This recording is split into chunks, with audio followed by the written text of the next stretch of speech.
Meghan Markle didn't become controversial because of one interview or one royal exit. She became controversial because thousands of strangers started comparing notes on her past, and they didn't like what they thought they saw. Meghan Markle didn't become one of the most dissected women on earth just because she married into royalty. Plenty of people have done that. She became different because, almost overnight, every detail of her life turned into a debate.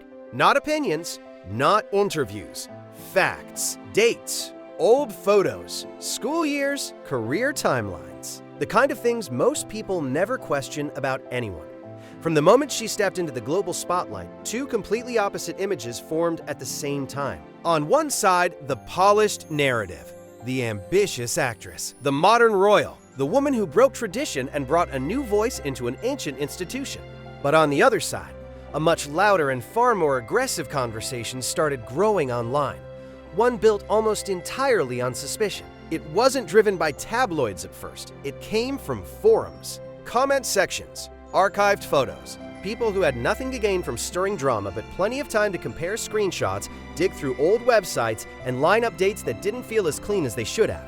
And once that door opened, it never closed. Every interview created new debates.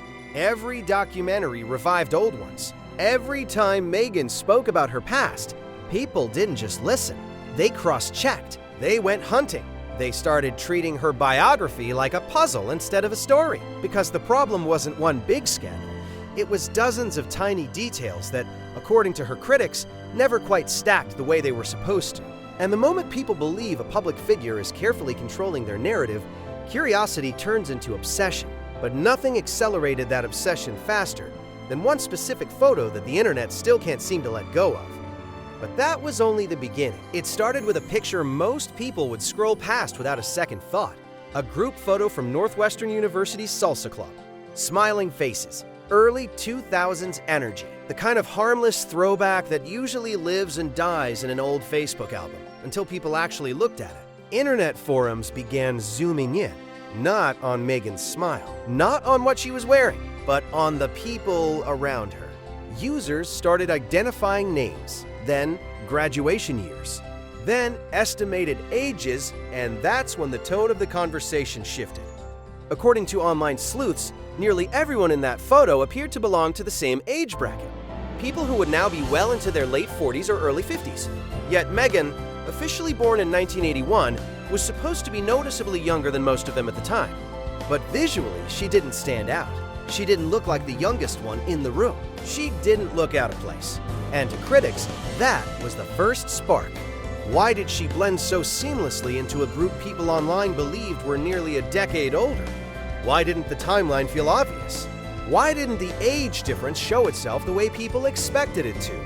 The comments filled with side-by-side photos, comparisons, timeline charts, amateur breakdowns of when the picture might have been taken and who should realistically have been there. To her supporters, it meant nothing. Lighting, genetics, angles, end of story. But to critics, it felt like a glitch. A moment where the official narrative and the visual record didn't immediately agree. And once people convince themselves they've spotted one inconsistency, they start hunting for others. Because that Salsa Club photo didn't stay a photo for long. It became a reference point. And from there, the internet started pulling on threads that went far beyond one college snapshot. And what they thought they found next only made the story messier. Once the Salsa Club photo started circulating, people didn't treat it like a one-off curiosity.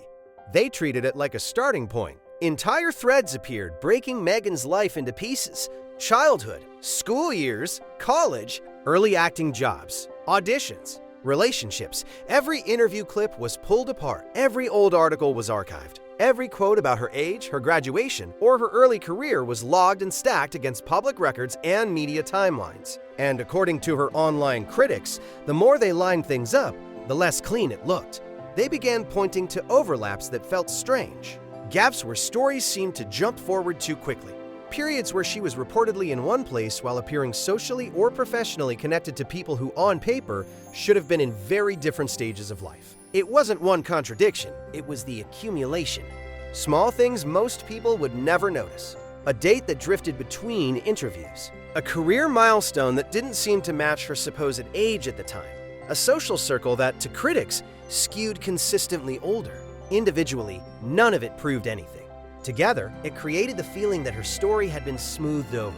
Online investigators started building visual timelines, screenshots, charts, before and after comparisons of old bios, some even archived pages that quietly changed over time, fueling the idea that her public profile wasn't fixed, it was evolving. And that's where suspicion thrives. Because when a biography feels flexible, people stop asking what's new. They start asking what's been removed. But the moment this curiosity turned into something much bigger was when alternative dates began circulating. Dates that directly challenged the one the world had been told. And that's when the rumor phase truly began. At first, the conversations were cautious. People talked about confusion, about inconsistencies, about whether timelines had simply been misunderstood. Then the numbers started changing. Across forums, archived blog posts, and gossip boards, alternative birth years began circulating. Not one, several. Mid to late 1970s dates appeared again and again in threads that had nothing to do with each other. And every time they surfaced, they carried the same implication. If any of them were true, Meghan wouldn't just be slightly older than people thought. She'd be operating under a rewritten biography. To her supporters, it was pure internet fiction, message board mythology, the kind of rumor that forms when too many bored people stare at the same photos for too long. But to her critics, the repetition mattered. Because most public figures have one birth year online, it stays the same everywhere. Databases, interviews, articles, old profiles, it doesn't wander. Yet in Meghan's case, people claimed they kept finding different dates tied to her name across older pages, entertainment listings, and every single alternative date pushed her further back than the official one, which only intensified the psychology around it. Because rumors don't spread when they're boring. They spread when they seem to explain something. Suddenly, the salsa club photo didn't feel random anymore. The social circles didn't feel coincidental. The pacing of her career didn't feel accidental. Theories formed that her Hollywood story looked different depending on which year you plugged in. And once people started reframing her entire rise through that lens, the conversation shifted from, is the internet overthinking this, to why do these questions keep resurfacing? But speculation alone can only go so far. What pushed this out of rumor forums and into mainstream commentary was when a real, documented change entered the picture. One that critics still poi. Up to this point, everything lived where rumors usually live. Screenshots, old photos, archived pages, internet debates. Then something happened that critics could actually point to. When Meghan's son Archie was born, his birth certificate followed normal procedure. It listed her given names, just like thousands of other records issued every year. Nothing unusual, nothing controversial.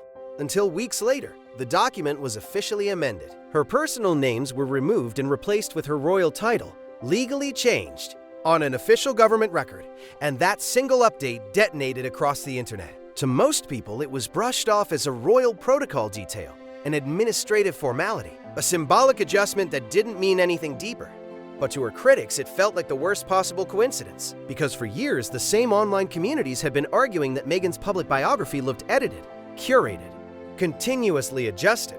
And now, suddenly, here was a confirmed case of a historical document being altered after the fact. Not a tweet, not a biography page, not a magazine profile, a record. And that's when the tone changed. People stopped framing the conversation around whether the internet was reading too much into things.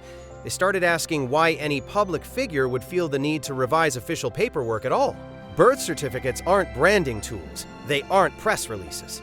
They're supposed to stay fixed. So when this one didn't, critics saw it as something much bigger than a title update. They saw it as behavioral proof. Proof that controlling the narrative wasn't just about interviews or headlines. It extended into documentation. And once people believe someone is willing to adjust records, they stop treating past rumors as harmless. They start re-examining everything that came before, which is exactly what happened next. Because once paperwork entered the story, attention swung back to sew. Most people leave behind a chaotic digital trail, awkward school photos, random party pictures, blurry group shots from nights nobody remembers, old uploads that resurface long after they should have stayed buried. Public figures usually have even more of them. But critics of Meghan have long argued that her visual history doesn't feel like that. They say it appears selective. Instead of a messy archive that naturally accumulates over decades, her old photos tend to arrive in neat waves. Carefully framed throwbacks, curated nostalgia. Images that support a narrative rather than contradict it. And when pressure builds online, that's often when something new from her past suddenly reappears. A childhood shot, a college-era image, a friendly anecdote paired with a carefully chosen photo. To supporters, it's normal publicity. Image management every celebrity uses, but to critics, the timing feels too perfect. They point out how few unplanned images seem to exist, how rarely random third-party photos circulate, how difficult it is to find the kind of uncontrolled candids that usually follow anyone who spent years in public spaces, universities, and early acting circles.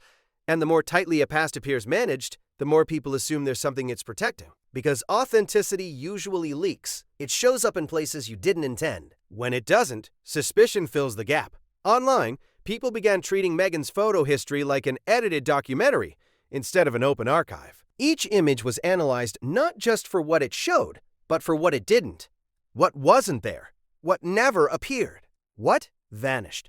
And that mindset transformed every resurfaced photo into another potential clue. Not proof, but fuel. Fuel that reignited the same age discussions, the same timeline theories, and the same unresolved questions every time Meghan re-entered the headlines. And she kept re-entering them.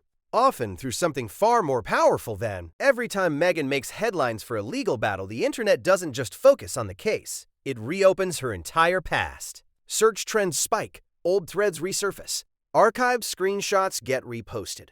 And the same timelines people argued over years ago suddenly start circulating again as if they were new. Because lawsuits don't live in isolation, they trigger credibility debates. And once the public starts questioning someone's truthfulness in one area, they start questioning it everywhere. When Meghan entered public legal conflicts, whether with media outlets, institutions, or family members, critics didn't treat them like separate events. They treated them like confirmation of a pattern. To them, each courtroom appearance wasn't about the specific dispute. It was about trust, about whether her public version of events could be taken at face value.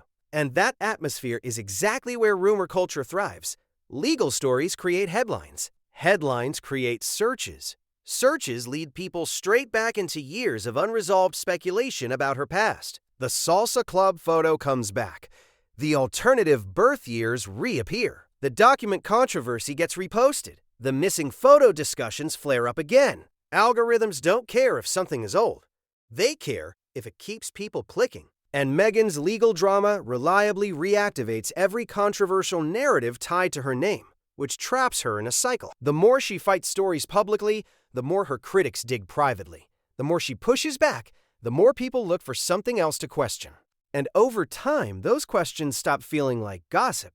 They start feeling permanent. That's the real damage. Because once suspicion becomes a fixture of someone's public identity, it doesn't fade when headlines move on. It waits, and the moment attention returns, it comes back louder. Which leads to the final and most uncomfortable part of this entire story, not what people are saying. At this point, the conversation around Meghan's past has moved far beyond any single photo, document, or date. It's become psychological. Because rumors don't survive for years unless they serve a purpose for the people spreading them. And in Meghan's case, they serve one powerful function. They explain distrust. When a public figure is seen as highly controlled, carefully curated, and constantly managing their image, people stop feeling like they're being shown a life. They feel like they're being shown a product. And products invite inspection. Every polished appearance, every emotional interview, every carefully framed story about her journey. Instead of building familiarity, it's done the opposite. It's trained audiences to analyze instead of accept. So when something small doesn't line up, a photo, a date, a document update, it doesn't get dismissed. It gets absorbed into a much larger narrative.